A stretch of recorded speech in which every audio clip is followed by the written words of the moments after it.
Hello everyone, in today's video I'm going to show you how to do some really easy gel polish hearts. I've got my fully cured base and I'm going in with a black gel polish to make two rather large dots in the center of the nail. This is how I do larger hearts. I will also show you how to do smaller ones, but then you want to drag the outside of those dots down to the bottom to meet in the center and then fill it in. All the colours and products that I use will be listed down below in the description. Now for the smaller hearts, not dots, you just want to do two dots and then drag them to meet in the centre. It's essentially the same as the larger one, but probably a little bit easier because you don't have to fill them in so much.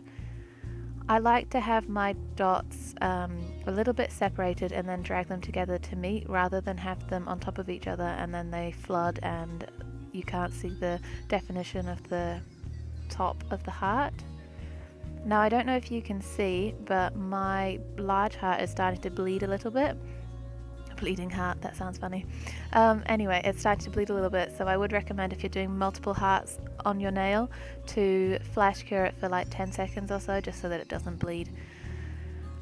Also wanted to mention that this was not to show you a design or placement of the hearts on the nail, so excuse the fact that they're all a bit kind of willy-nilly placed on the nail there.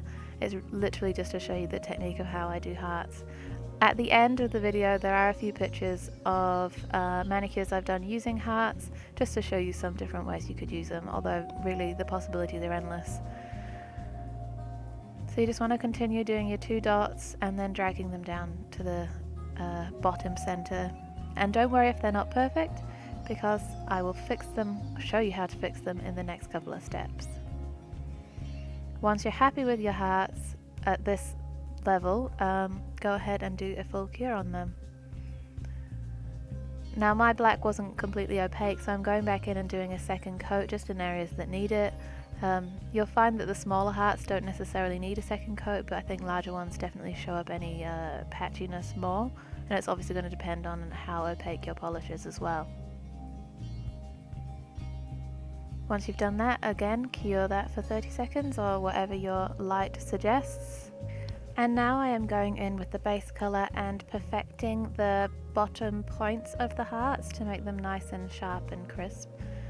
Again, for this step you probably would want to flash cure for 10 seconds if you were doing multiple hearts on the nail. On the smaller hearts I really only correct the bottom of the hearts. I leave the tops because they're usually quite good as they are. On the larger heart, mainly because it bled while I was doing the other hearts, I am going to correct the top as well, but also just perfecting the shape and making that point where they meet pointier rather than round, if that makes sense. You don't have to do this step at all. If you're happy with your hearts without being corrected, you don't have to do this.